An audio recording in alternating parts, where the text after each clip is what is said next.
What is up, everybody? Welcome to the Logic Bomb podcast, and we are on episode 11. We're back with another Rainbow Six Siege developer. This time we are joined by Jean-Baptiste. He is the lead game designer for Rainbow Six Siege, and we're absolutely thrilled to have him on. He is an expert on all things when it comes to balance and game mechanics within the game, and we're going to pick his brain to talk about all the hot topics within the community right now when it comes to game balance, operator balance, and there are a lot of hot topics right now on that subject. So this should be pretty spicy. We'll get to JB in just a second. I want to throw something out real quick to you guys. There's been a lot of requests for Logic Bomb podcast merch. We do have some available now. If you're watching this on YouTube, the merch will be below the video down there. It's linked to the channel, so you can go check that out. There's hoodies, t-shirts, coffee mugs, decals, all that stuff. So check that out if you want to. With that out of the way, let's get into this episode here. We're going to be talking about all the recent changes. There was a patch that was a little controversial. I don't know if you guys heard anything about that. There was a patch where there were some operator nerfs that didn't quite go over so well. But first of all, JB, how you doing? Do you want to just kind of introduce yourself and talk about what you do with the game? Of course. I'm JB, like you said. I've been working on Siege for like 7 years now or something. I've been a designer on it for about 4 years, and I became a lead in for about 1 year. I've been working a lot with the balancing guys. So on the balancing topic in general, I've been working a lot on that on Siege for the past maybe 4 years. Working a lot with the balancing guys in Barcelona, on game mechanics in general, and that's pretty much me. And very happy to be here. I'm doing good, considering. We're trying to adjust to working from home, which I'm sure has been a challenge for a lot of you guys and a lot of people who are listening to us. But all things considered, I think we're doing pretty good so far. I guess the video game industry is maybe easier to adapt than others to that kind of environment, but challenging times, and we're very happy to see that a lot of people are playing Siege, and that at least this can give some support and some help for people who are stuck at home and can't really get out. Well, I mentioned earlier this is the second episode in a row that we've had a developer on. We're actually thinking that the next couple episodes we may even have a few more, and this is really in an effort just to try to get some information out. JB mentioned it's kind of a weird time for everybody. The developers are working from home.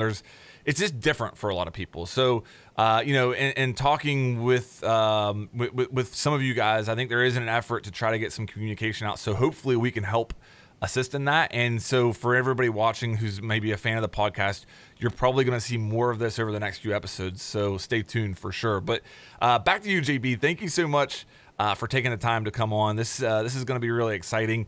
Why did you take Buck's nays away? The pleasantries are over. I'm going for the throat. No, I mean, so. No worries. Let's jump into the hot topics.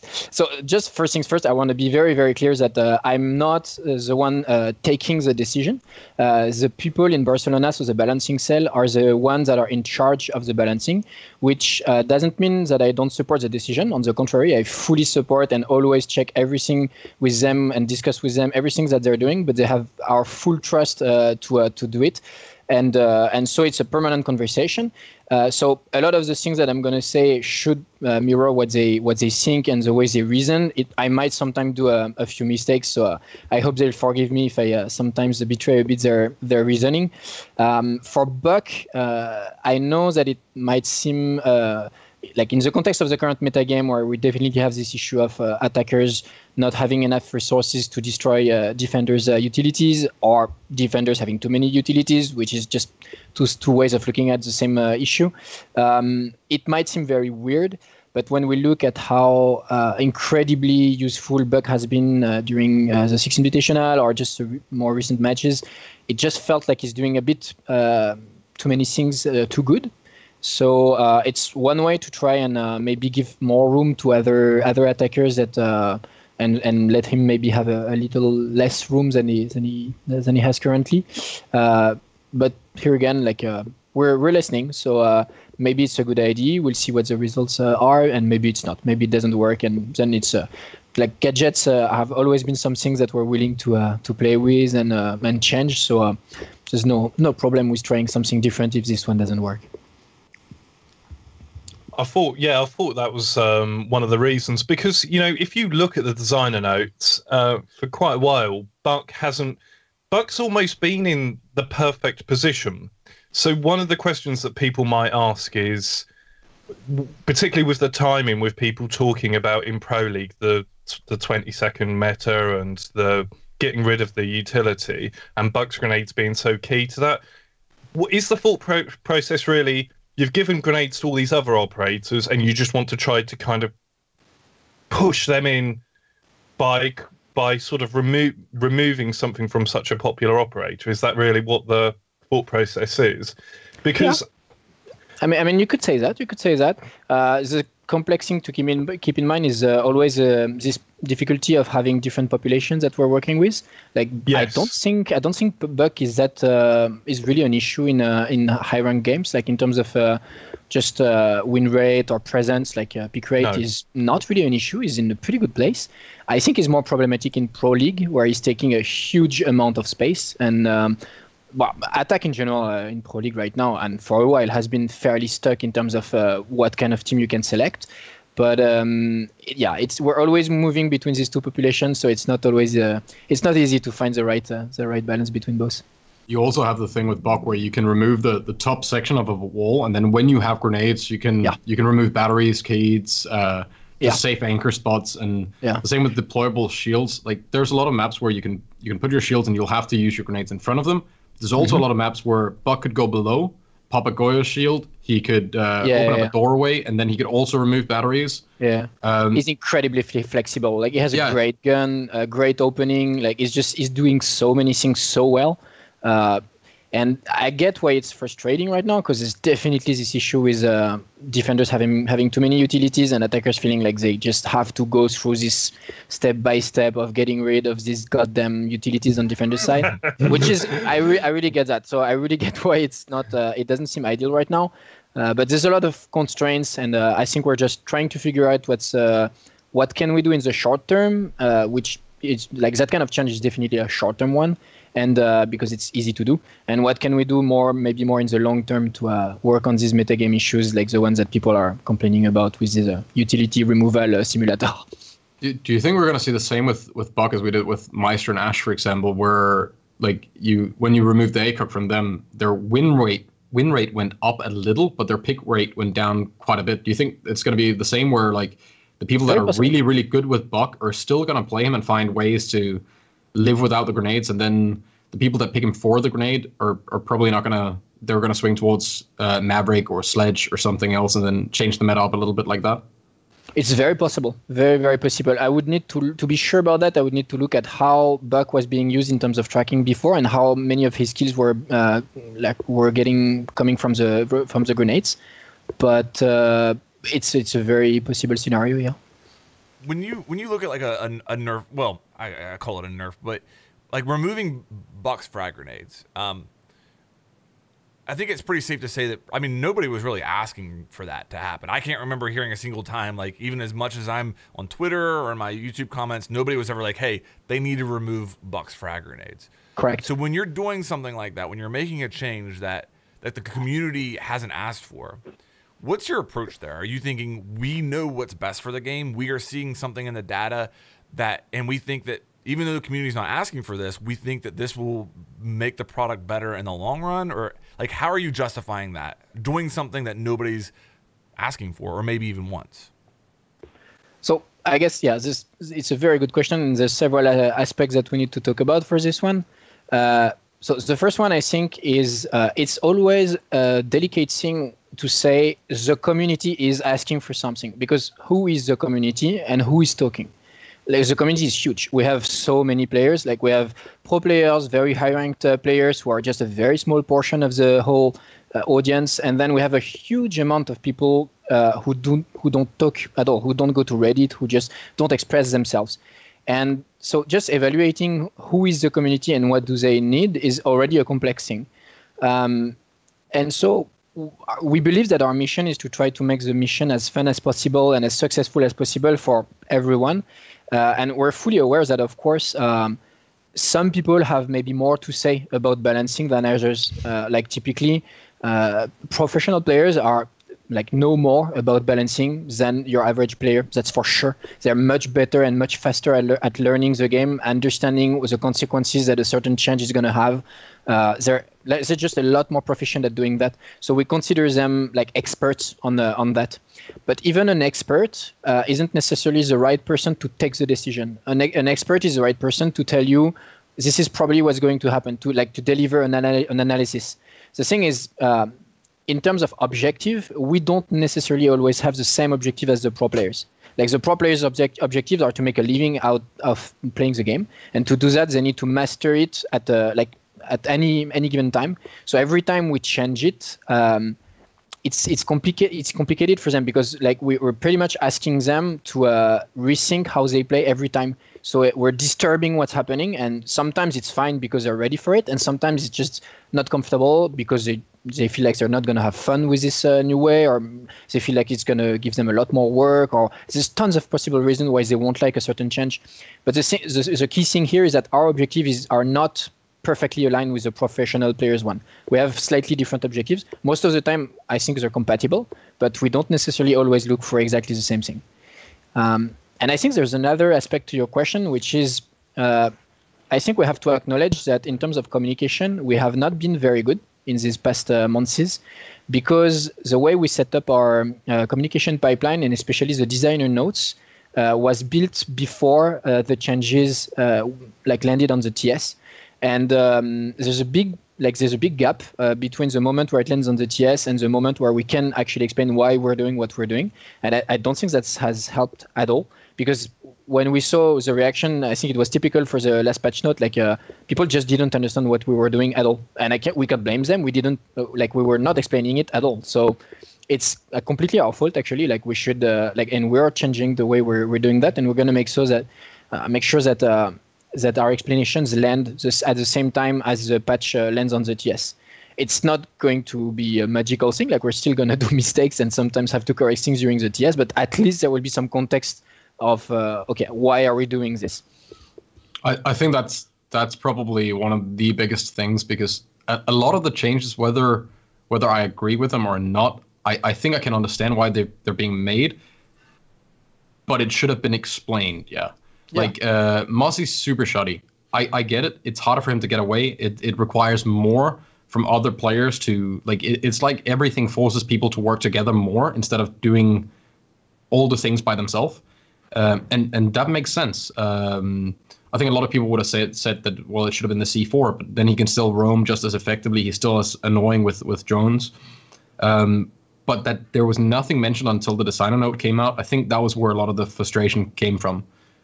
People simply don't they don't understand why all of a sudden out of the blue it's that thing, right? Totally. But if the designer, I think it's fairly decently explained in the designer notes. I still think there could be a little bit more with some of them, but I hope we can talk about those.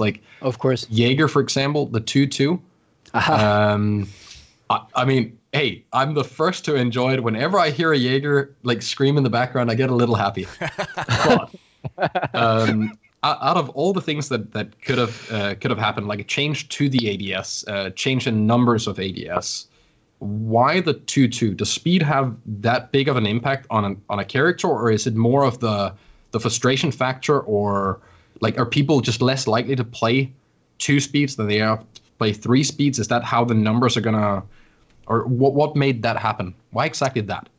So I think the thing that makes it really hard to understand in this context is that people were talking about Jaeger in the utility removal context, which is something that happens mostly at a very high level or pro level. Even in high rank, we don't see the whole utility removal thing being that much of a thing. For instance, Goyo is not picked in a high rank, so this whole thing around his shields it only exists in the pro league context. But to get back to Jaeger, the reasoning is that this is not meant to modify the meta game of Pro League at all. This is not targeted for Pro League at all. This is really targeted for like your average game in ranked. And what we see is that is not problematic in terms of win ratio or anything like that. It's not crazy strong.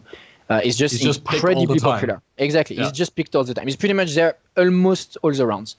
And so we're basically trying something where we're like, okay, we don't want to make him stronger or weaker.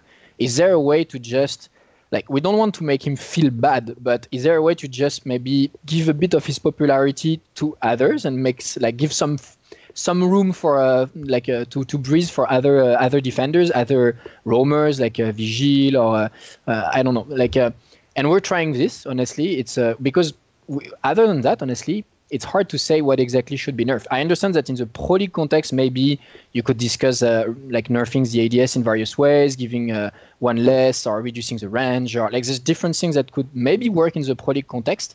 But that probably wouldn't make that much sense in the normal rank context where it's not that big of an issue. And I guess you could also argue that you could give it a try banning it. We've seen that a few times, and it's interesting when it happens. Like some of the operators, I think we're at a place with, at least with competitive play, where a lot of people feel the need to remove Mira because it's another one of the steps that you have to deal with to get your execute. So it's a time investment to allow her to be there, right? So if you ban her, you save some time. But you can look at that with a lot of operators. If you ban Jaeger, well, then you save some time as well. If you ban Goyo, then you save some time as well. He's just one of those OG stables that have had so much. Like he's had a damage nerf on his gun. He's had 2 recall changes, I think, or like something like that. Yeah. And he's always been like one of the most played defenders ever. Well, Jaeger. Yeah. I think it was an interesting point you made, though, JB, about whether we're going to see.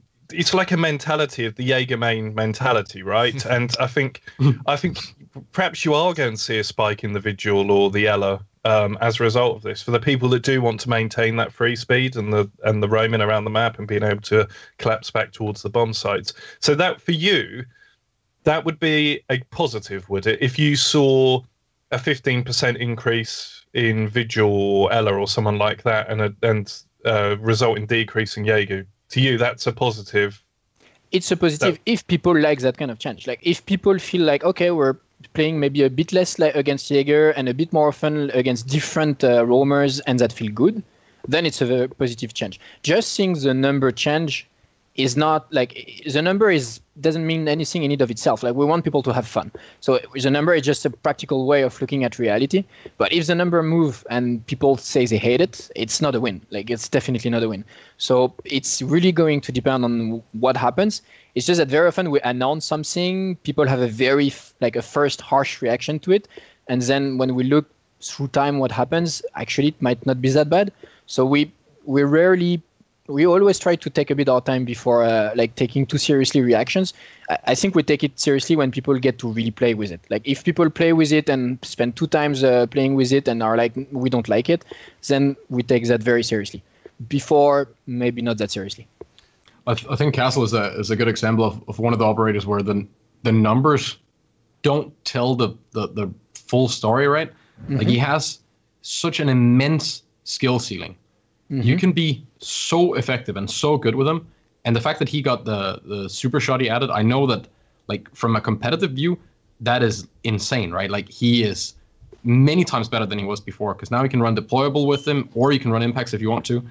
But it's probably not going to change him that much on the win delta. I don't know. That's just a guess. But he's one of those characters, at least in my view, where it's okay that he's down there, because his potential from players, like how good you can be with him, if you nerf or buff him just a little bit more than you did now, he's probably just going to skyrocket and be way too strong, right? Probably. Like he's really on this like super perfect spot where turn a little bit more and he's going to be one of the best defenders. And if you don't do anything, he's probably going to be down there, but the skill ceiling is insane on him.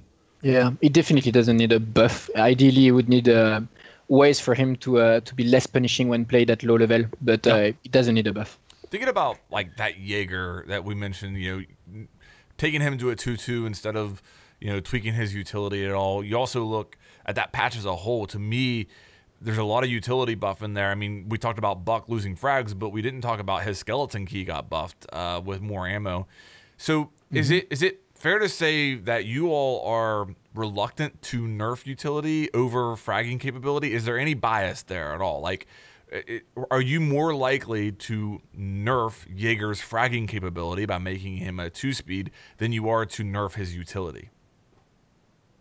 Well, let's say that in terms of utilities, there's one thing that we always try to keep in mind, which is the gadget of the operator is the toy of the operator. It's the one thing that is specific to that operator that you can play with. The gun can be specific, but like gun mechanics are a lot more similar throughout the game. Like your gadget is really what makes your operator unique. And we generally don't really like the idea of having very little uses of this gadget. Like if you only have 1 or 2 tries of, I don't know, you have a specific gadget that you can throw or whatever, it might be perfectly fine in terms of power balancing to put it at that number, but it's not super fun to have some things that you can only use once in a whole round, and that's the one thing that makes your operator unique. Like just as a general fun thing to play with as a toy, we're not very, very big fans of that. So it's true that I guess we're always going to be a bit reluctant of about like reducing too much how often you can just play with your toy. Like it's not something we love doing. Sometimes it's necessary. It's just that it's not the first thing that we like to take as a solution. In a way, though, by going the route that you've gone with that, you kind of are. I mean, because you will see less presence of Jaeger, you are going to see less Jaeger utility removal. So in a way, you are kind of achieving the same thing by going that way. Possibly, but once again, it depends on the context. It depends on the context, because if Jaeger still has the exact same pick rate in Pro League, which is where the problem of the utility removal thing is happening, then it doesn't change that much. So it really depends on in which context that happens. I think that really sort of uncovers the tricky process really with balancing, because you see like with Goyo, for example, he's in that space right now where, for the average player, he's not really getting picked.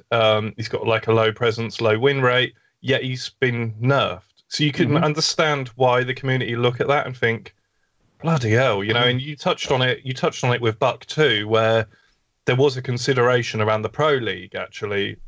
Yeah. His presence in the Pro League, not just his presence in ranked. Yeah. So that is a bit of a concern as well, sometimes with the community when they see a change like that having the detail behind it. Yeah, it's also something we're going to improve on, by the way. We've been discussing about that with the community developers, and one of the things we're going to try to do better in the designer notes is to specify when we do a change, which population are we targeting? Where do we hope to see a result, and what kind of result? So we hope that will also help give a bit more context on what we're doing. That's a really good thing in a way, because you will sort of hear from the more casual side, this game is only balanced for this, and then you hear from the pro. You hear from certain elements that they're not listened to because they don't get everything that they want. So seeing it in black and white like that actually might have a real positive effect. We hope so. When it comes to balancing, I assume it's much easier to change recoil, weapon stats, speed, armor, whatever, than it is to go in and change the gadget. I'm not even talking about like limiting the amount, but if you were to, let's say, Goyo Shield had less spread or burn for less time or whatever it might be, or change the skin on it. Something like that would be taking much longer, right? Because it's very easy to say -1 shield. Yes, yes. It really depends on how things have been set up in how this gadget or weapon or whatever has been built. But generally, like adding a damage on a weapon, there's literally like it takes 1 second. It's just modifying a number. There's nothing changes in the actual behavior of the weapon, the sound, the look. Everything is going to work the same way, right? If we change the gadget and say we want, I don't know, the fire of Goyo to last for more time, for instance. This will take testing time because, well, the fire VFX on the map are doing taking some performance. So if we say that it lasts for more time, it means that we can stack more of them at the same time. So that might have an impact on how it affects your CPU, depending on it. So a lot of these things have ramifications. Yeah. And so, yeah, typically changes like that will always take more time just because like our number one priority is to try to like get a good performance and not break the game. And sometimes we don't manage to do that, but it's still our number one priority. But like removing the grenades or changing ammo count or damage is super easy to do and then test on TTS. And if it doesn't work the way you expect it to, or if the backlash is too bad, or if you don't like it, it's easy to revert. But if you go in and like remake a gadget, then that's a lot of investment for something that might not work at all. Yeah, absolutely. Yeah, okay. It's more risky. It's a lot more risky for us, and we still do it. It's just that we cannot do it like as fast as we would do for loadout changes or stuff like that. Yeah, sure, that makes sense. Why are you guys obsessed with Ying right now? Ying's been Ying's been buffed like it seems like 12 patches in a row, but actually I think it's only been 2. But I mean, it's huge changes to Ying. I mean, Ying is about to be a different operator than she was 3-4 months ago. The previous patch, you fixed the way that her Candelas work, making them much more effective. I think you actually added more discharges from them as well. And then this patch, you're giving her an extra Candela, you're giving her 2 more deployables in smoke, and you're buffing her weapon.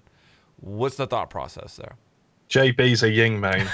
That's it, innit? So to be transparent, I'm not a Ying main, but I'm a big fan of Matt Shay's video with Ying. So, but that's not why we're doing it.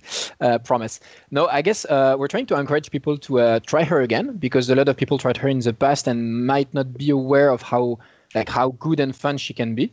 Another thing to keep in mind is that I think she was a bit of a terror at a time where we had a general metagame that revolved a lot around crowd controls, a lot around flashes and smokes. We're really not in that kind of metagame anymore, and I guess we're curious to see if she can find a place. And there's also some like possible side effects, like. We're hoping that if Ying's gets more popular, it could also make Warden more relevant. So I guess we're also trying something. We're very ready to react to if she becomes too oppressive, because we know that flashes can be a touchy subject, and we don't want her presence to become too oppressive. But we're trying things. Like we're not afraid to play a bit and shake a bit the meta in that sense too. It's fun when you talk about the old Ying meta because. It used to be that the attackers had way too much utility. Yes. And now it's the other way around where people feel like the defenders have way too much. So, yeah, maybe it's going to be like a beautiful balance in between. We'll see.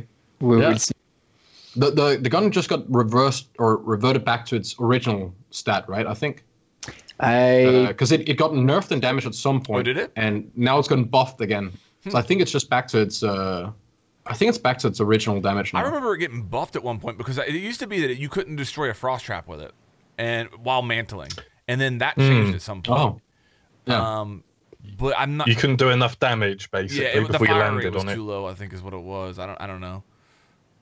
But I can't remember all these things. I'm checking with my.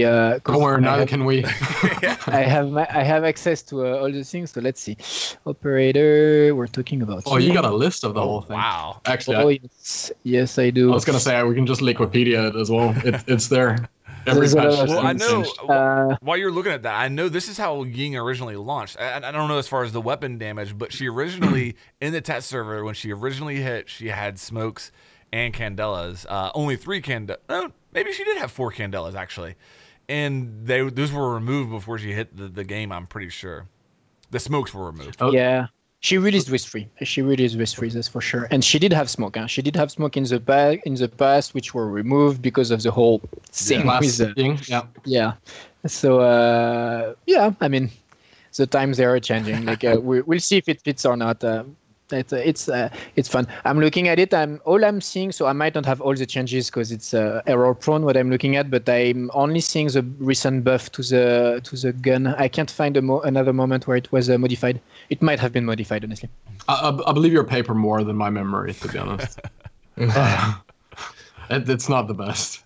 How much of these this patch notes reflect what you saw at the Sixth Invitational? And the reason I mentioned that is one of the things from the Invitational that really jumped out to me was Ninjas in Pajamas and their performance with Goyo and Cade, specifically the TCSG-12. They were amazing with that weapon, and that's not to say that other Pro League teams aren't, but it just seemed like NiP really utilized that weapon extremely efficiently. And then this patch note, we see a huge nerf to the TCSG-12. Is that because you saw like NiP just exploit that at the Invitational, or are there other factors involved? So I would need to double check with the people who were specifically on that change, because I don't know by heart all the reasoning. I would bet though that it's not just looking at the NiP guys playing. I would be very surprised if it were just based on that. I think the weapon is just crazy good. Like it does so many things so well with ACOG on one side, shotgun capabilities on the other, and just refactoring the sight. Like it's so incredibly good. And at high level, it's basically the only weapon that's being played on these characters, which is never where we want to be. So the nerf is big. I think it's also a little too big. I don't know if we managed to fix that in time in the TS. I think we did not take into account the weapon, the damage fall off well enough, and we're checking that. Like I know that someone from the Sergey from the Barcelona team was checking that yesterday. I think we're going to double check that before closing the TS and make sure that it's not nerfed too much, especially on the long distance with ACOG. But it's still a crazy good weapon. Even with the nerf, it's definitely a big nerf. But I still think it's going to be played a lot in high level. I mean, without a doubt, it's the biggest problem with it is that if you hit a bad shot on someone, you are still likely to make them lose their next engagement. Yes. So if you're holding a pixel and you only hit an arm, or if you're prone and you shoot someone in the toes for a drone hole, right? Like yeah. Even a poorly placed bad shot is very, very likely to destroy the chances that attacker otherwise had. It's too big of a reward for a bad shot. So I think it makes sense to just have it. Like you're still going to down someone incredibly fast, but you need to hit several like good shots, not just one bad shot in the arm. Did you ever consider or play around with changing multiplier more for certain weapons for different parts? So like something like the TSG would do massive damage to chest shots, but do very little to arms and legs, for example. So the cheese goes a little lower on some of those like skill cannons. It's interesting. I'm pretty sure we already discussed that in the past. I can't remember exactly what our thoughts were. I guess the only thing I would be maybe a bit afraid about is how clear can we make this? Like how readable can it be from a player's perspective? People move fast, so you're not always sure which body part you touched. And if you also have to learn different modifiers, like you need to add to that the original damage of the weapon, the natural fall off of the damage. So it's a lot of things to compute and understand why it took me that many shots to get someone down. So I would just be a bit afraid of how clear things get. But in terms of pure power balancing, it's something that could make sense.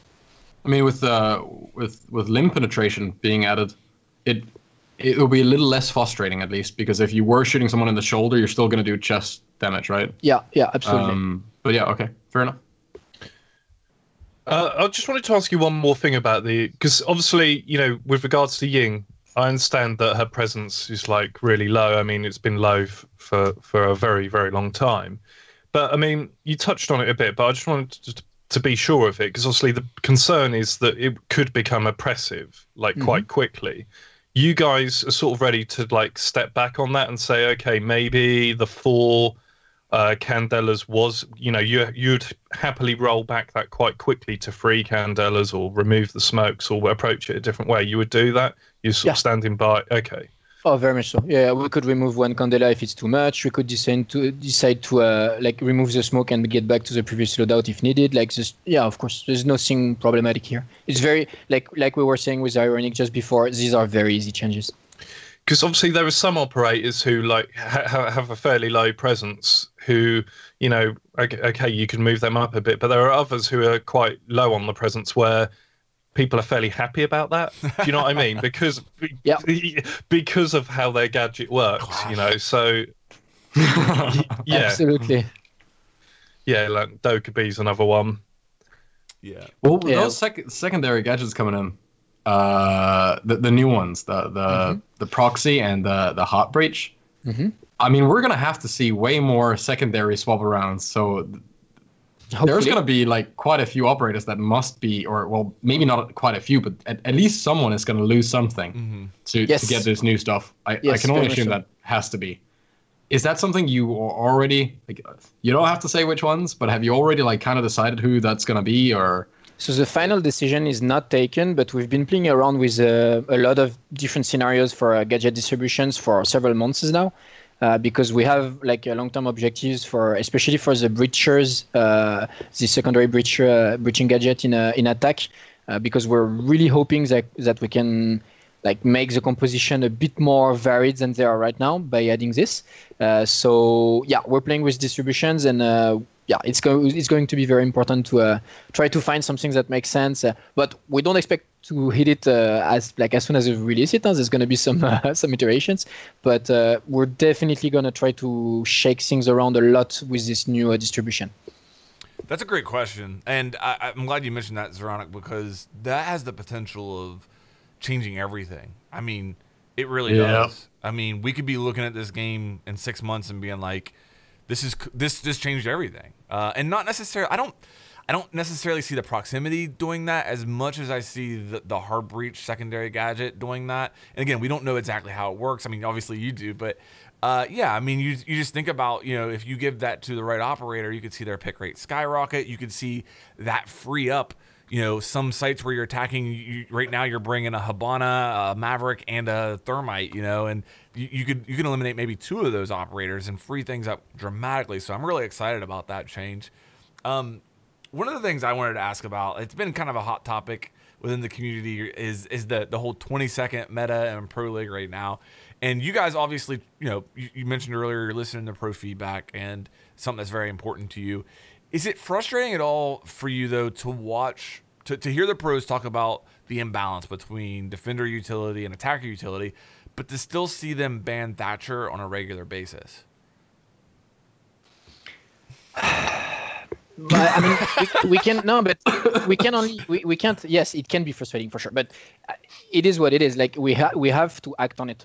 What is frustrating is a delay. Like what is frustrating is that when a problem becomes very clear, and to be fair, this one has been clear for a while. Like it's not that recent, but there's always a lot of delay. Like we wish we could just act on it as fast as we see the problem and agree on a solution. But that's not the reality of what we do. So we have delay every time we see something like that. We have to accept that it's going to take time to show that we're actually acting on things and acknowledging that the problem indeed exists. I think, like, talking about the sorry, go ahead. Well, I just want to follow that up with talking about Kali a little bit, because in my opinion, like Kali is the answer to a lot of these problems that we're kind of discussing right now, but with the imbalance.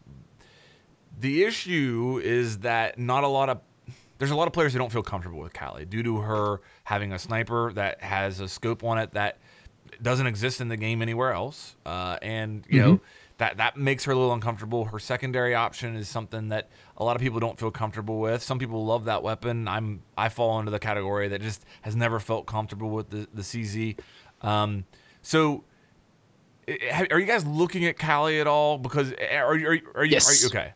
Because I do feel like I feel like we need a Thatcher alternative that is. Yes, we need her to be viable. That's why I could not agree more. Like that's why she was built. We wanted her to be a Thatcher alternative, and if she doesn't get played, not because of what the gadget is, but because of the loadout and the weaponry especially, then it's definitely something we have to act on. And the good news is that we have a lot of weapons that we can give her that could give her good alternatives. So right now we're discussing, for instance, give her maybe better secondary weapon options. Like some secondary weapons are just so good that they can almost be considered primary weapons. So things like that could potentially help her. But yes, we are absolutely going to make sure that she sees some plays in Pro League, because, like you say, she has the potential to really help this specific aspect of the meta. Is there any siege rule that stops you from giving her an extra primary? I don't mean a primary that she can have instead of her sniper, but instead of having a secondary for that slot, that she got the P90 or the MP5K. It's a good question. It's a good question. It's a good question. Is there any game reason that would never happen, or is it something that maybe could be considered? It's a very good question, and there is actually something that is making it a bit difficult to do. From a game design perspective, honestly, no. There's no. We don't have any philosophical issue with that. Having one sort of exotic thing on her doing something like that could be really fun. It's just that. Actually, when you look at what happens when you switch between two weapons on the main character in the game right now, you will see that the secondary weapon is usually exists on the model of the character. Like the secondary weapon is positioned on the leg or in a holster, or just it exists on the model, and it's not something that we can do easily with two primary weapons, because we just don't have the room to swap it and make it exist on the model. Like that. Swap animation and that stuff. Yeah, it's just some problem with the modeling. It doesn't mean it's not doable. It just means that it would be some extra work to make that work properly.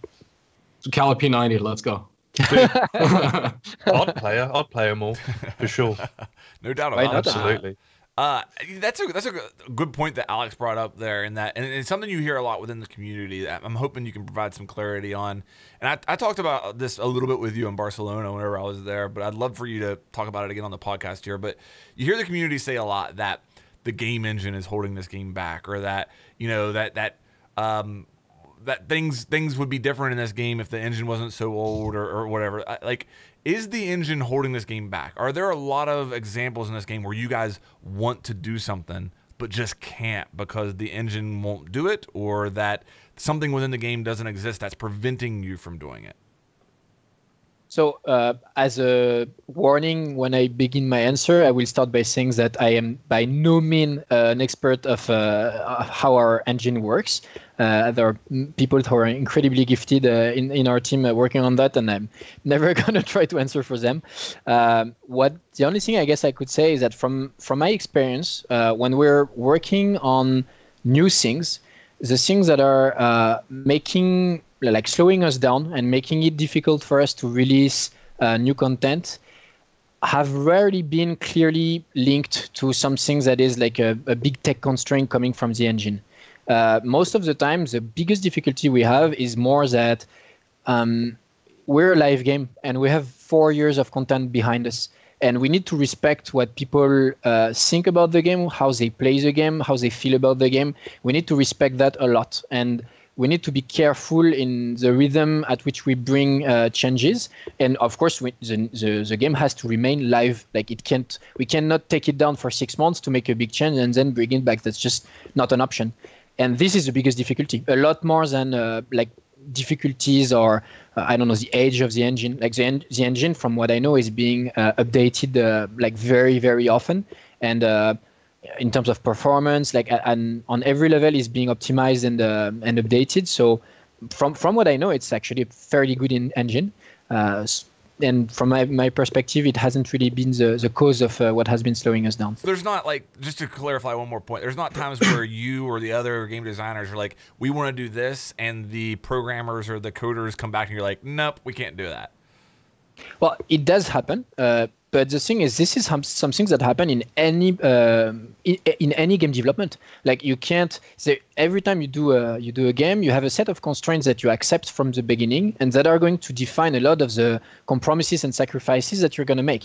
Typically, when we said that we wanted to be a competitive game and we wanted to make everything about performance and frame rate. Like for instance, we wanted to be a 60 FPS on console. which sounds like not that huge now, but was huge when we released. Like 60 FPS on console was not that something that happened that often on a shooter. And when you say you want to do something like that, it means you're going to have to accept a lot of things. Like if we come and say, hey, we want to have some picture-in-picture, for instance, so the fantasy of I can have my operator, I'm looking at my observation tool, and I can see my phone rendering what's happening in front of the camera, but I can also see my surrounding. That's what we would call picture-in-picture, and that basically means you have to have something that's twice as performant as you would need, because you're rendering two things. Like you're rendering two different environments. That's a fantasy. Like in terms of design, we would love to have something like that. We could do crazy thing with something like that, but it's completely unrealistic, like completely impossible. And that's a constraint that would also happen with a very modern engine that would be like built right now. It's a constraint that would exist too. So, I mean, this kind of proven why. Because if we go far enough back to, I think it was E3, I think it was you and I, Macy, and a couple other people having a talk about how fun it could be to have things that played with physics and like magnetic stuff, or just something that could change the trajectory of things. And I remember someone responding with, that's not something we can do at the moment. Like, we need to make something for that if that has to be a thing. And Wamai came in, and I assume that required quite a lot of maybe a new module or whatever. I don't know how that stuff works, but you had to build something for that to even be possible to start with the Wamai gadget, right? Like, it's not something you can just instantly click and then it's there. No, definitely not. I would need to let the programmers answer that question, because I really don't know the specifics, but it's very regularly when we work on two operators at the same time, we have like one of them being a bit more easy to manage tech-wise, and one of them being a bit more exploratory and taking a bit more risk and trying new things. Very often we do that. So we always try to push the limits of what we can do technically speaking, but our top priority is always going to be performance. So we are not going to accept to lower the frame rate of people just because we want something to look pretty or something to be a bit more crazy or something. Like, our priority is always going to remain performance. Can we talk about how Vulkan got in and why? Is it because DirectX 11 is super old? Is it because new consoles are coming out? Is it just because it's better performance, or is it shush? I'm really not a specialist here again. So I know that the X11 is old. I know that our team, engine team and graphic team, who's been working on adapting to the new Vulkan API, is very excited about the possibilities offered by Vulkan. But honestly, I know nothing about this. Fair enough. It just runs so good.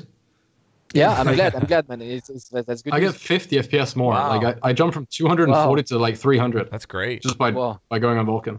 That's awesome. Can I ask you about something else that you might not be an expert on? Is this the part where we ask you about stuff that? I mean, I have to ask about this because it's a really hot topic within the community right now. It seems like there's there's an influx of cheaters, hackers, whatever you want to call it, for PC players. Is there anything coming across your desk where you've seen maybe an explanation why, or what's going on as far as trying to combat this? So I guess the first thing to say about this, so like you said, I'm not a specialist, so I will try to answer the best I can. But the first thing is that we're very aware that the situation is difficult. Like a lot of people are playing Siege right now, so we're looking at our community developers reports, and we're seeing all of us, like, we're connecting to Twitter, and we play ourselves. And we're seeing that the situation is not good on cheating side. So that's very clear, and it's definitely something we're talking about and working on very actively these days. We have one explanation, which is very simple actually, and is probably affecting a lot of other games right now. We have a lot of people playing right now. A lot of people are just stuck at home, and we have way more people right now who are connecting. And this means that we also have more cheaters than usual. And the thing is, cheaters do not the distribution of cheaters in terms of skill is not the same as the normal population. Cheaters tends to be to have a high skill estimation because, of course, they cheat, so they win pretty much all of their matches. So what happens is that the more cheaters you get in the game, the more the concentration of cheaters at high ranks gets high. And so right now, people who are really good at the game and play at plat or diamond level are seeing a lot more cheaters than they usually do. That's definitely happening. Well, thanks for answering that. Again, I know that that's not your necessary area of expertise, but I appreciate you answering that. And the only other thing I can say is that we have a cell that's dedicated to that, and believe me, right now they're looking at this and working on it. Awesome. I can't really give the specifics. We know that we have a lot of people are getting caught, but a lot of people are like reactivating, like coming back with new accounts with a very similar name, and just showing like that they can get back as fast as they want. We know we have like a weakness here, and we're actively working on resolving this. Awesome. At least we saw a massive decline with DDoSing once like that statement went live. I think was it 75% decline or something? It was a massive decline. 93 or something. It was insane. Yeah. Oh, okay. Yeah. I guess at least there's that, but yeah, fingers crossed. Yeah, fingers crossed. Exactly. Be right back. I want to get back to some good news here, and I've got to ask about this as well. Tachanka rework. Okay, you were actually on stage. You were the one who unveiled that at the Invitational, and what's the status on that? I mean, I know you're not going to tell me exactly when it's going to be released. I'm not gonna expect that from you, but how's his progress going on? What stage of development is he in? Give us something to grasp onto with this Tachanka rework. So we're in production. Things are going well, actually. Of course, in terms of timeline, it's very difficult for us to have a clear idea of when we can release these things, especially right now because, of course, we're all working from home, and so we're trying to evaluate how fast are we going compared to how fast we usually go. We're definitely slower than usual. From what we're seeing, like a lot of things are still moving forward pretty well, and for Tachanka, it is moving forward pretty well. We have pretty much validated all the design aspects. We know that performance-wise we're good. Like we're just in production. So I'm hoping that I'm gonna see him I'm gonna see him in PlayStation maybe this week or next week and play with a recent version very soon. And it's not like what we showed at Invitational was already a pretty nice looking version of it, but it's going to look even more fun very, very, very soon. So yeah, it's going well. Awesome. It's going well. I mean, as far as the theory behind his rework, what was your thought process there? Do you want to get into that at all? As far as what are you hoping to achieve? Like, if let's say this is released, and 6 months down the road we're talking about the Tachanka rework, what are you going to look at and say, okay, this worked?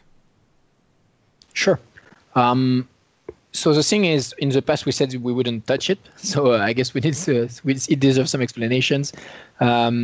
I guess we're looking more and more at the game as something where we want to invest in rebuilding what doesn't work properly, what already exists and doesn't work properly. And I guess he's a very good example of that. It wasn't much of an issue because it had become a meme and it wasn't played at all. So an operator that's not played isn't really causing issues because it's just not there.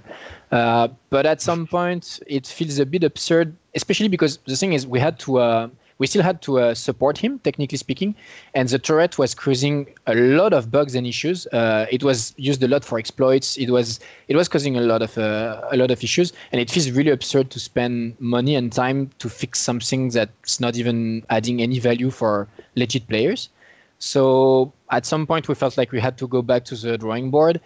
We had so many hours of talking about him that I was really tired with the whole exercise. But I must say that the balancing guys in Barcelona took the challenge super well, and Leroy and I gave them just a very vague direction that we wanted them to try to dig in, and they had some super cool ideas. And when we started seeing the incendiary grenade launcher, at first it seemed completely absurd to have something like that in Siege, but when we saw it working and started playing with it, it was very clearly very, very fast, very clearly something that had its place in Siege.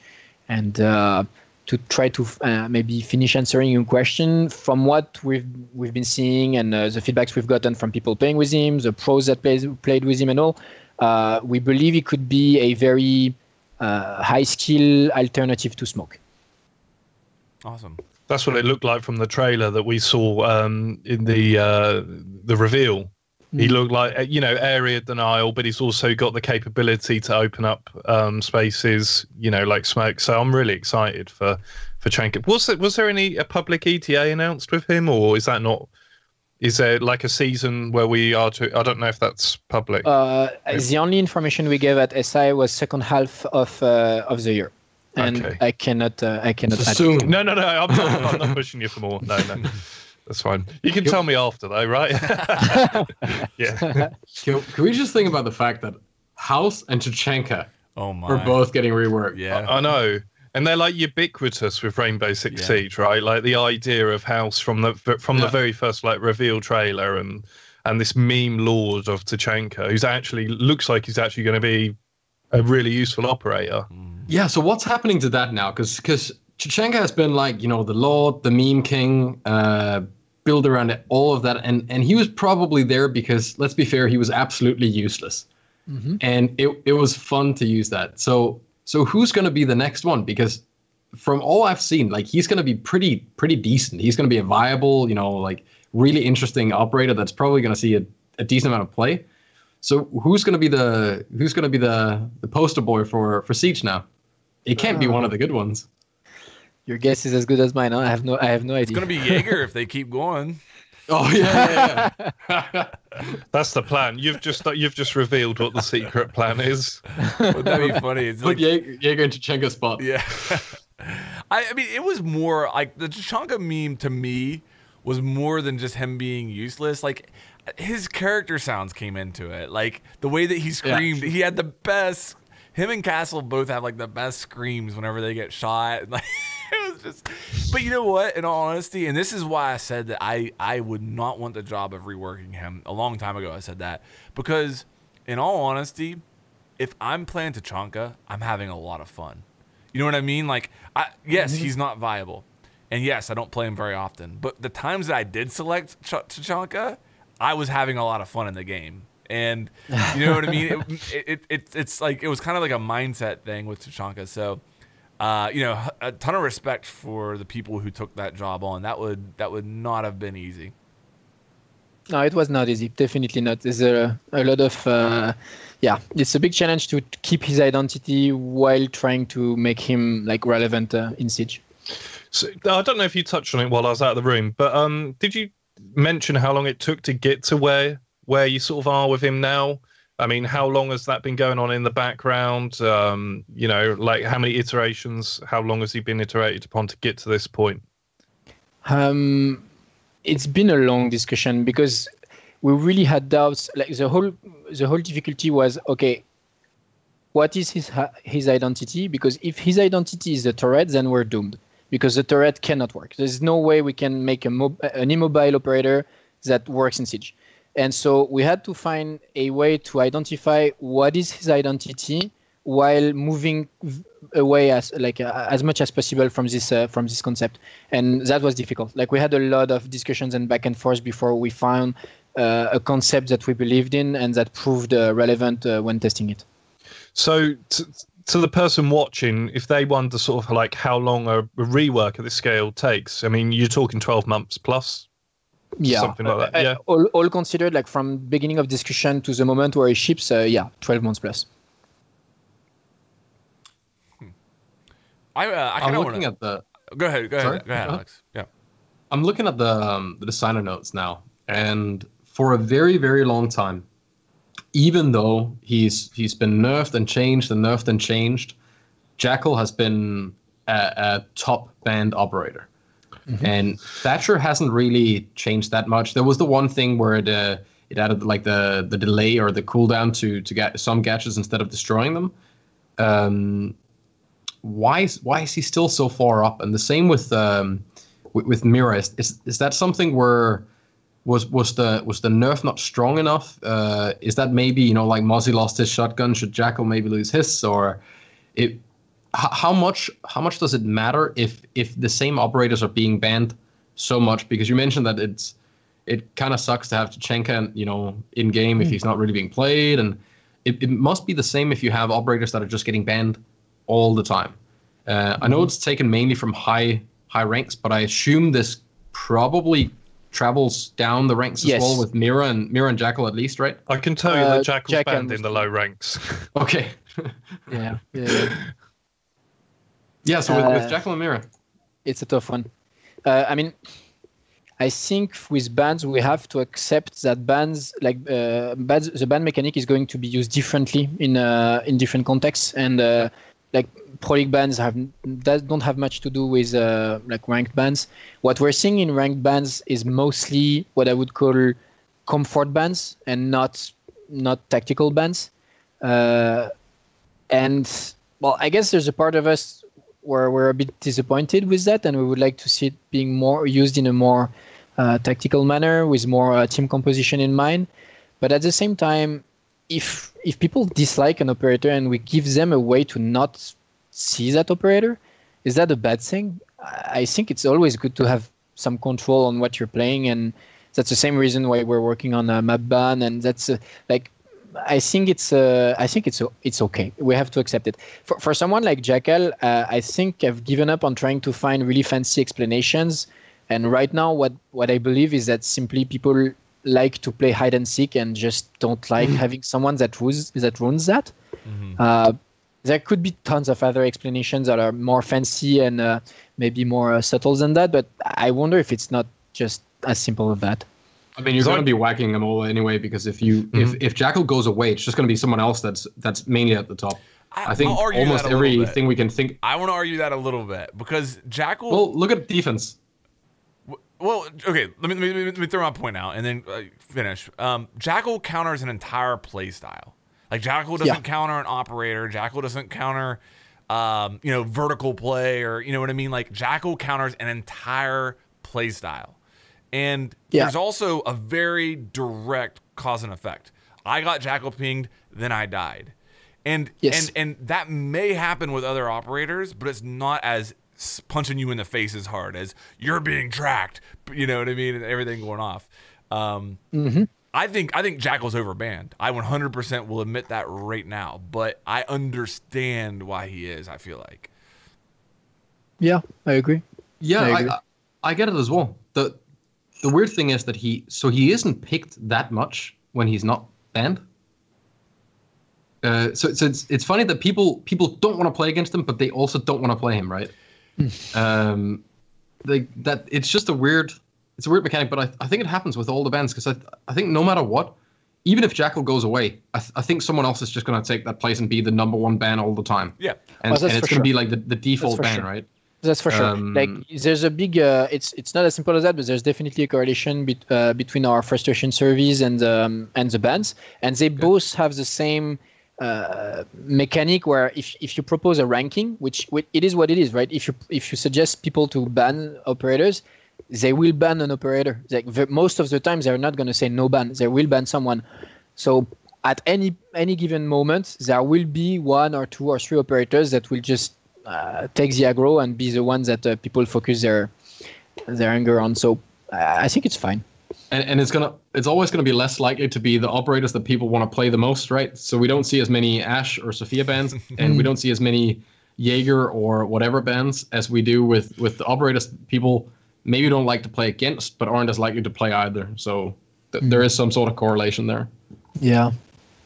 I want to ask a little bit about game mechanics outside of operators. There was a hot topic a couple of months ago where a lot of people, I think we had Intero on the podcast talking about should Siege be slowed down, talking about the movement mechanics. Should crouch walking be slowed down? Is crouch walking too quiet? Is jiggle peeking too much of a thing? How much discussion has gone around that topic? Are you guys looking at stuff there? Is it in your realm of possibility of seeing changes there down the road? It's definitely in the realm of possibilities. There are some, I heard a lot of the points that Intero was making about this, and I think he had a lot of very, very good points. And there are very good reasons to want to slow down Siege a bit. I mean, I think people got much better at Siege with time. We haven't really changed the mechanics of how you move your character. We haven't fundamentally modified them since the release. But when I look at how people like, I don't know, Bolo or just some crazy aimers or people who are incredibly good at the sheer motor skill of what it takes to move your character around, we're just in a different world than we were 4 years ago. Like people have gotten so much better at doing that I think they're very, very good. It's a very, very good point to make for reevaluating how fast Siege goes, and maybe slowing it down a bit would give a bit more room for expressing other kind of skills and other kind of interactions. Like typically, well, I guess the 20-second meta could be seen as a sort of crisis of this. Of how people got so good at doing this. Like, I think it was also pretty clear during SI. Like, we've clearly seen that the better teams were teams that had incredibly, like, just mechanical skills within their roster. Mm-hmm. It was pretty clear. So, which is good. Like, we definitely want people to have super good motor skills and mechanical skills in their rosters. That makes for a lot of show and a lot of things happening. But I also think that it's very true that Siege is not just that. We're not just a shooter. We're also something where you need to outsmart your enemy and think about what's happening. And if the game is too fast, there might not be enough room for that. You want to be able to outsmart a better mechanically skilled player by using your utility in a smarter way. That at least feels like one of the core things of Siege from day one to now, that I could play against someone that had much better aim than me, but maybe if I was smart about it, or cheesy, or a rat, whatever people want to call it, maybe I could get a kill. Yeah, absolutely. I agree with that. Especially if we work together, right? Like two less skilled players that truly work together and understand like what they could potentially do can really do some havoc on two extremely mechanically skilled players who doesn't work together. Yeah, and I think that's one of the beauties, because it's really hard to do that in other games where you can out-frag your way to victory. I agree entirely. I think maybe that's one of the stances where slowing down things would benefit a little, but it's also rough, right? Because that makes it a little harder to push these things that you otherwise would have to deal with. And so it's this whole big circle of, if you slow it down, there's more stuff to remove. Mm-hmm. And we had operators that slowed things down, Lesion, for example. And we know what Dylan thinks about him, right? So, well, there are ways and ways to slow things down. Like, typically, I guess you guys have been talking a lot about crouch walking. Like, there's a lot of things that we could act on, and usually when you touch them, people at first feel very bad about it. Like, we can think about the ADS time in the previous patches. People usually at first feel very bad about it, but actually get used to it very fast and feel fine with it after just a few days of getting used to it. So, I mean, honestly, I think there's a very good case to make for slowing things down. When you mentioned ADS times, I just realized that I forgot everything about that. Yeah, like same thing. I don't notice it at all. Yeah, absolutely. Did it change anything? Like data-wise, do you know? Did it do what did the ADS change do what you guys wanted it to do, or? Honestly, the thing is, I think the thing that a lot of people missed at that time is that we went back to the old one. We just went back to the original values that had been modified by mistake.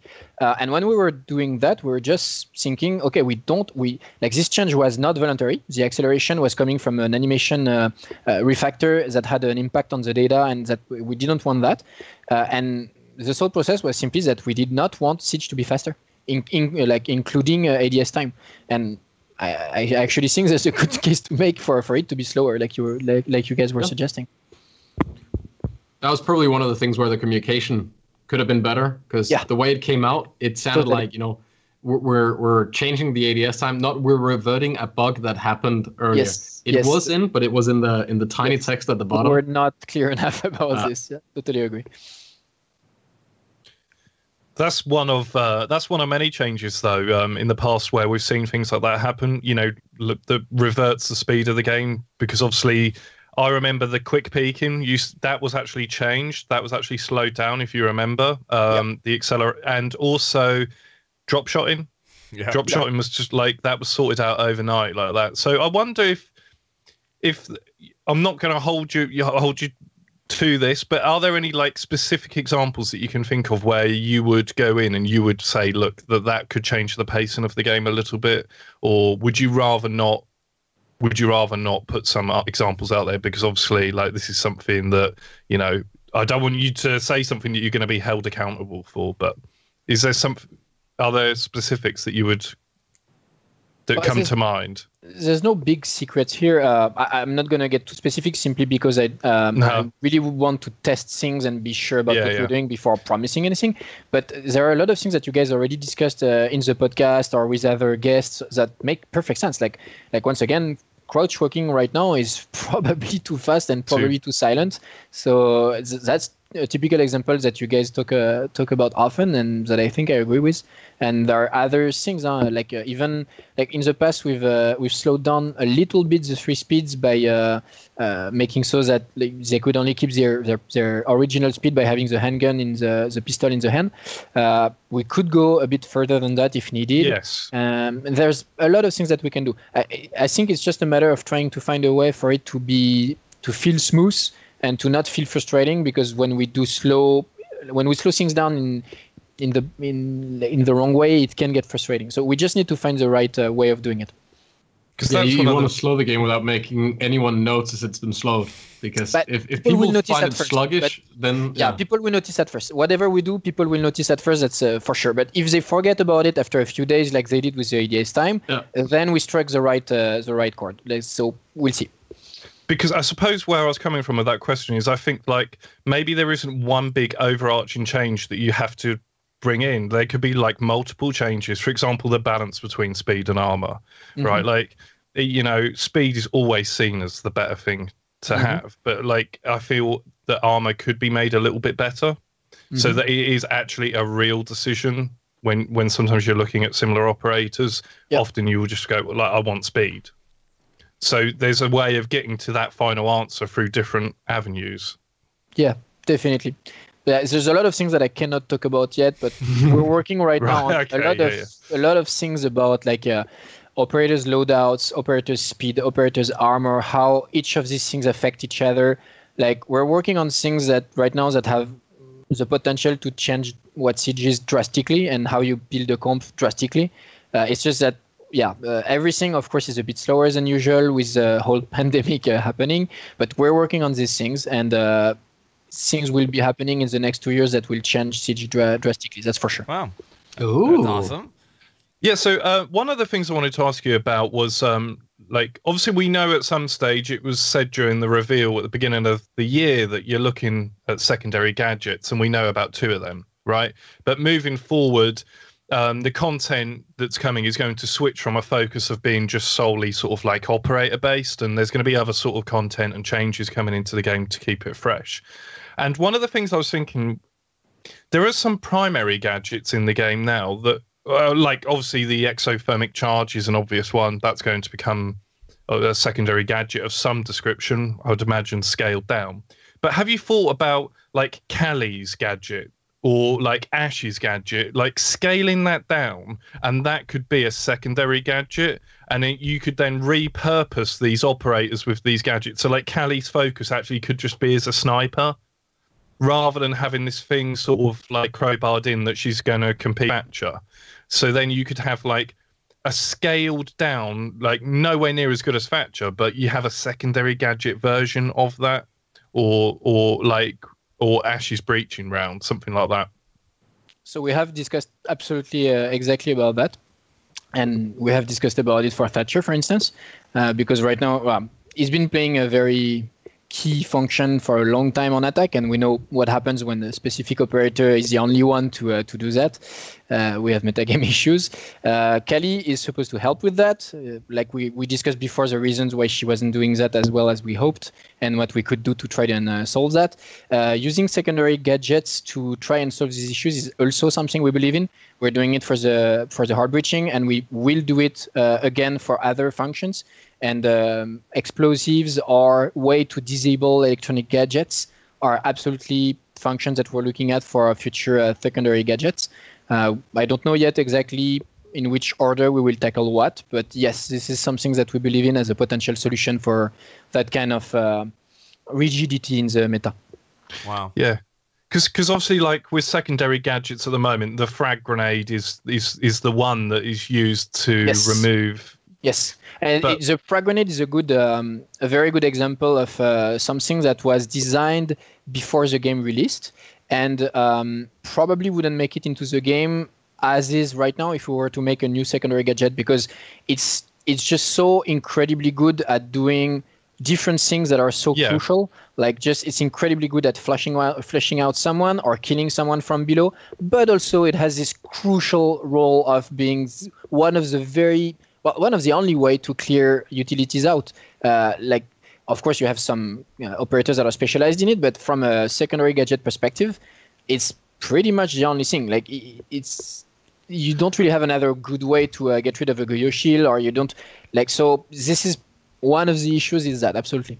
I mean, you could almost, stick with me here, but you could almost reduce its potency against gadgets, but have like an alternative that is way less lethal against people, but is way more anti-gadget. But yeah.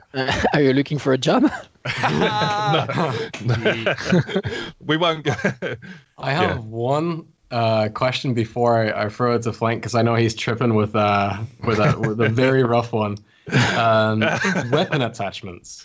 Mm-hmm. So we have all these different weapon attachments. Some are clearly better than others on certain weapons. Some have very little good reason to be used, and the numbers don't always reflect what they do. Neither does the graphic we get. It might be true if in like a testing environment or something, but when you go into the game, it's a little different.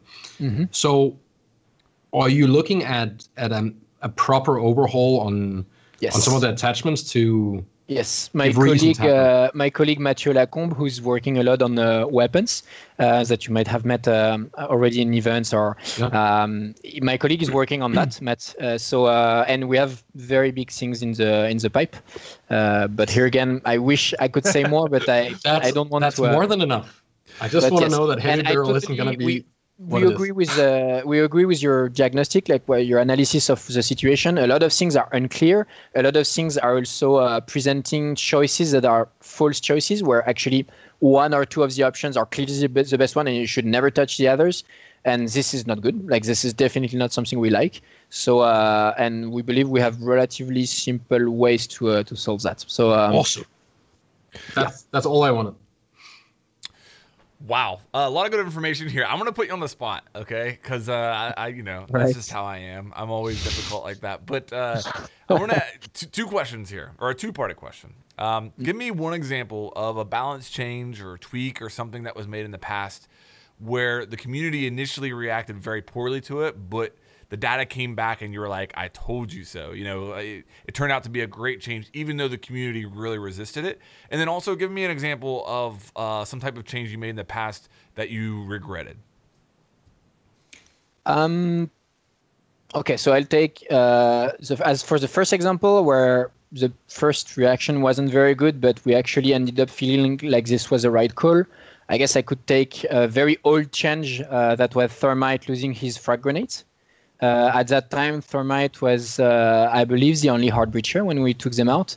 And I guess it was one of the first occasions where we were trying to push the idea that, you guys love this operator as he is, but is actually causing metagame issues. And this was typically one of the occasions where we were trying to accommodate things with a short-term solution, and the real solution, who was Hibana, was in the pipe, but wasn't already there. So we wanted to ask to act a bit faster than waiting for Hibana. And I think it was the right call. And maybe a more recent example where we regretted something we did. I think when we pushed for Blitz to be more popular, I think we did. We learned something that was very. I wouldn't say I regret it, because we really learned something. Like, this is the moment where we really felt like we were learning something about. We need to be a lot more careful about the numbers that we're looking at, because they don't tell the full story, and there are some other aspects of the story right now that we're were missing. Like typically how frustrated people can get when they play against an operator, even though this operator is not picked that often and is actually making the team lose more than if it wasn't there. And that, I guess that seems super obvious now that we all collectively like understood that. But at that time for us, it wasn't that obvious. And it was, I wouldn't say I regret it, because I think we had to learn that to just get where we're at now. But I definitely wouldn't do that again. And I would be very careful before boosting too much an operator just for the sake of boosting him. And yeah, I think we look at frustration a lot more than we did before.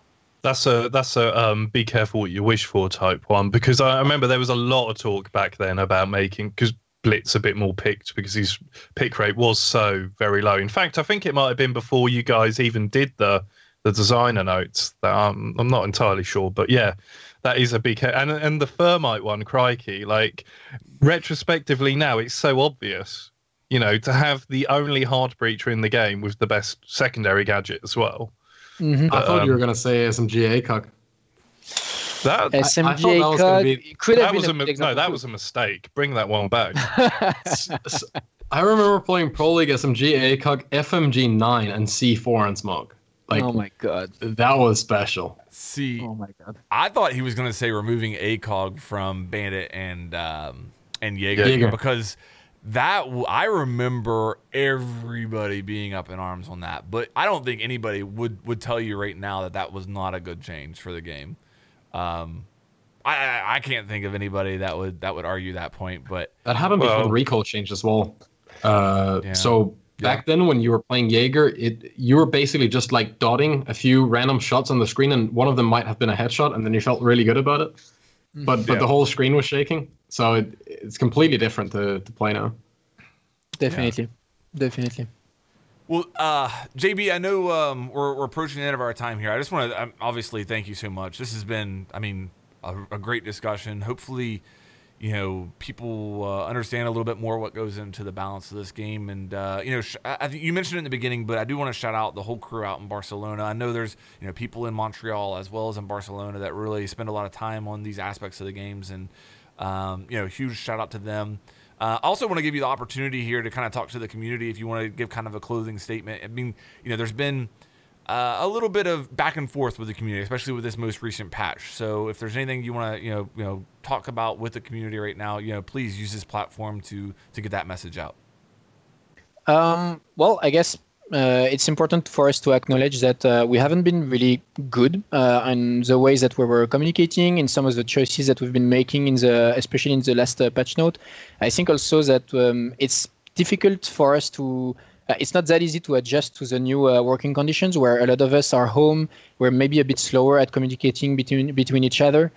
So bear with us, I guess. I really understand the frustration, especially now that a lot of you guys are stuck at home and have a lot more time than usual to play Siege.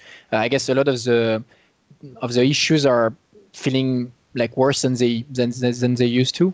Bear with us. We're gonna get there, and I'm sure the game is going to improve a lot progressively during the next patches. So.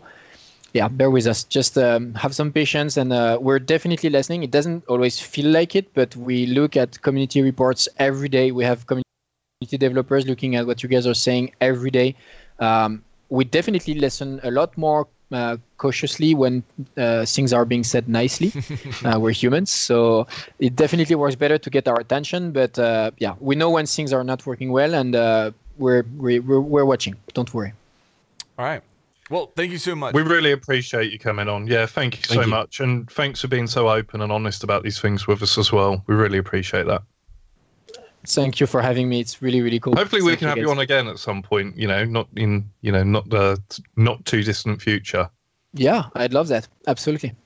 All right, JB, thank you so much. Again, everybody for watching. JB, is it okay if we link your Twitter down below? I mean, we can link your Twitter. And don't hesitate. And I'll just be nice. Yeah, just make sure we said about be nice. And maybe we'll link Sam's down there too. We'll reach out to him, and because Sam Elder was the dev that we had on the last episode, and I didn't do that for him, but maybe we'll make up for that by putting them down there. Sure. So. Thanks, everybody, for tuning in. We will see you guys next week.